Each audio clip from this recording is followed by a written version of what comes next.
ये फाइल फैयाज को पहुंचा दो। मैंने फैक्ट्री, जमीन, आबाई घर सब कुछ उसके नाम कर दिया।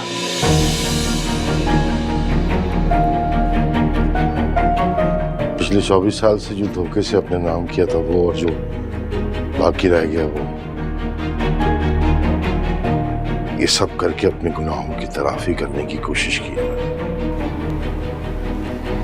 तायाबू, एक मिनट, मेरी बात पूरी नहीं हुई बेटा। अभी बाप के जाने के बाद घर में बड़ा था, मैं बाइख्तियार था, अक्ल कुल समझ बैठा था खुद को, लेकिन यह एहसास नहीं हुआ कि बड़े होने की जिम्मेदारियां भी बड़ी होती हैं। छोटे भाई का हक मारते हुए जरा भी एहसास नहीं हुआ कि जिंदगी हमेशा की नहीं है।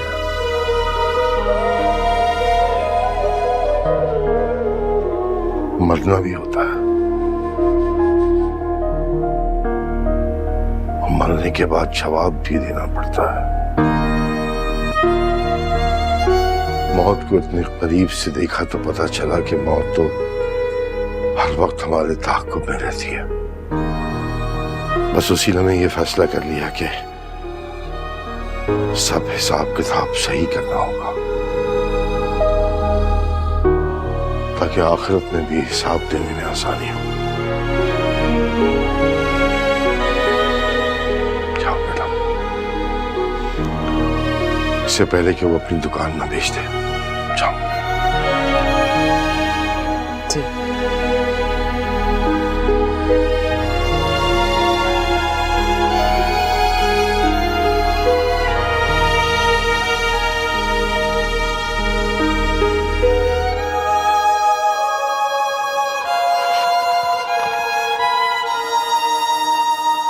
क्या है तुम्हारे हाथ में? ये फाइल कहाँ लेकर जा रही हो? कहीं फिर तो ये फाइल चोरी करने का इरादा नहीं है? इसका जवाब तो आपको तायाबू देंगे। फिलहाल तो मैं अपने घर जा रही हूँ ताकि हकदार को उसका हक दे सकूं।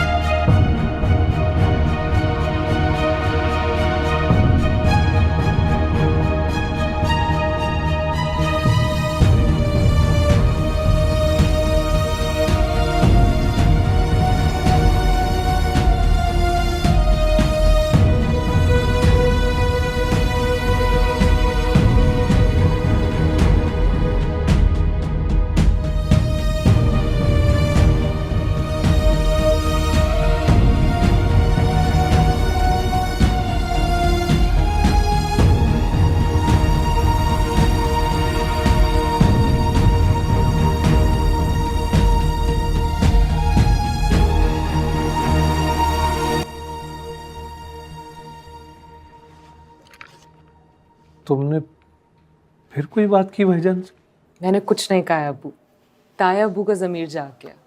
अबू मैंने तो सिर्फ आवाज़ बुलंद की थी, और आवाज़ तो देनी पड़ती है ना, चाहे वो ज़मीर ही क्यों ना हो।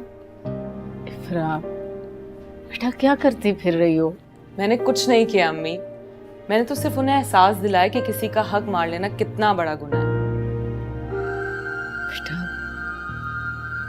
जिन लोगों को तुमने एहसास दिलाया ना, वो इस बात को इतनी आसानी से फरामोश नहीं करेंगे। ख़ास तौर पर तुम्हारी ताई नरगिस, वो मुश्किल बढ़ाएगी तुम्हारे लिए। मैं सबको संभाल लूंगी। अब्बू, आप साद भाई से बात करें कि उस वकील से राब्ता करें जिसे सारे मामलात देखने। हाँ हाँ ठीक है। ठीक है ना अम्मी? अम्मी खुश हो? अब तो आप साहिब जायदाद हो गए। अब्बू तायाबू से ज्यादा अमीर हो गए।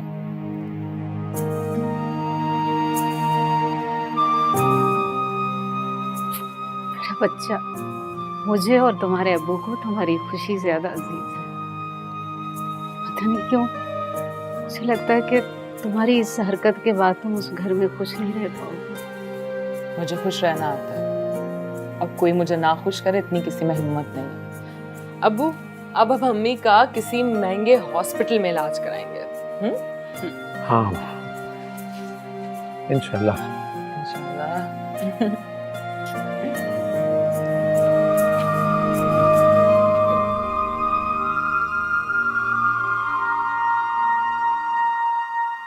गजब खुदा का, आपने सब कुछ अपने भाई के नाम कर दिया, अपने उस आवारा और बदमाश भाई के नाम, जिसने हमारे खानदान की इज्जत को मिट्टी में रोल दिया, जिसने अम्मा जान और अब्बा जान को आंसुओं से रुलाया। आपने सारी जायदाद उसके नाम ही कर दी। एक मिनट अम्मा, मुझे बात करने दे जरा। क्या कर दिया ये आपने? कुछ तो सोचा होता। चलो मैं तो था ही बुरा, निकम्मा निकट्टू, जब आज का सोच लेते, कुछ तो छोड़ते हमारे लिए। औलाद की मोहब्बत ने मुझसे हक और सच की पहचान छीन ली थी। तुम लोग क्या चाहते हो? बाकी की जिंदगी भी इसी गफलत में गुजार देता मैं? लो और सुन लो, ऐसा क्या किया आपने जो इतना शर्मिंदा हो रहे हैं? सारी जायदाद उन चवलों के नाम कर दी जो इस काबिल भी नहीं है, चवल कहीं के। तुम क्या इनको बोल रहे हो? सारा कसूर तो तुम्हारी बीवी का है। नाज़रा, मैं बहुत ख्याल करता हूं तुम्हारा, कोई बदलिहाजी नहीं करना चाहता तुमसे। मेरे घर के मामले में बोलने की जरूरत नहीं है, समझी? किस तरह मुख्तार भाई, मैं यहाँ तेरे घर बेइज्जत होने नहीं आती, और वो भी उस लड़की की वजह से। अल्लाह हाफिज। मैं अरे नादरा, मुझे मेरे घर मिलना नहीं, मैं नहीं बर्दाश्त करूंगी। इनको अपनी पड़ गई है। मुख्तार, उस चुड़ैल ने आपको आखिर क्या सुंघा दिया है कि आप सबके खिलाफ हो गए? आगाही और शऊर से बड़ा जादू कोई नहीं होता ना।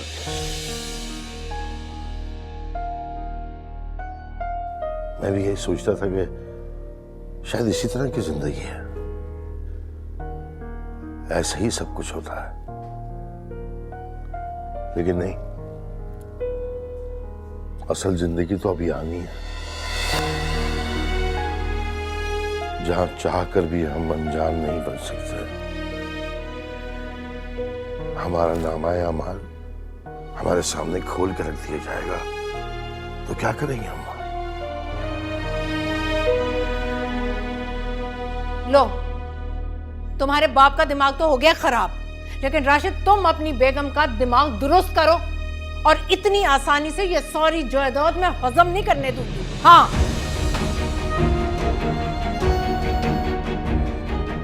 अब्बा, इधर की जिंदगी भी गुजारनी होती है, सिर्फ अगली की फिक्र नहीं करते।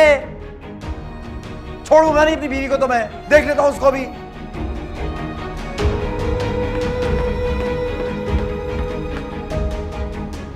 हाँ बेटा, गुजारो यहाँ जिंदगी, फिर वहां भी इधर की जिंदगी की उम्मीद रखना। सना सो गई? अब्बू के पास है। बेटा बस करो, तुम अपने घर चली जाओ, बहुत देर हो गई है। आप क्यों फिक्र कर रहे हैं? तायाबू ने भेजा है मुझे। जानती हूँ, फिर भी बेटा अपने घर को, अपने शौहर को वक्त देना चाहिए। देती हूँ वक्त, आप क्यों परेशान हो? जानती, तुम्हारे लहजे में जो ये तलखी है, सब राज खोल देती है। राशिद को कबूल नहीं किया तुमने अब तक, क्यों?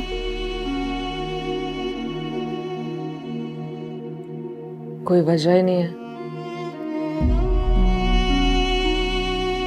मैं बताऊं, दिल खाली हो तब नए तने की जगह बनती है, मगर तुम्हारे दिल में तो अब भी जवाब। ऐसी कोई बात नहीं है। जवाद को तो दिल से निकाल के फेंक दिया मैंने काफी अरसा हो गया। तो फिर राशिद के लिए जगह क्यों नहीं बना पा रही हो? क्योंकि हर शख्स इस काबिल नहीं होता कि आप उसे अपने दिल में जगह दें। शौहर काबिल हो ना हो, उसे जगह देनी पड़ती है। अगर बीवी ऐसा नहीं करती तो बददयानती करती है। अम्मी आप जानती हैं ये शादी मैंने सिर्फ सना के लिए की, शौहर बीवी ऐसे किसी रिश्ते को निभाने के लिए नहीं। तो फिर इसमें बदनीयती कैसी? इकराम, बेटा जब रिश्ता बन जाता है तो वो वफादारी का असूल पर ही निभाया जाता है। सना के लिए ही सही, राशिद शौहर है तुम्हारा, तुम्हें उसकी अब इज्जत करना होगी। वो एक कदम बढ़ाए, तुम्हें 2 कदम आगे बढ़ना होगा। अम्मी आप समरा नहीं रही बेटा, हमारी सारी खुशियां तुमसे वाबस्ता हैं।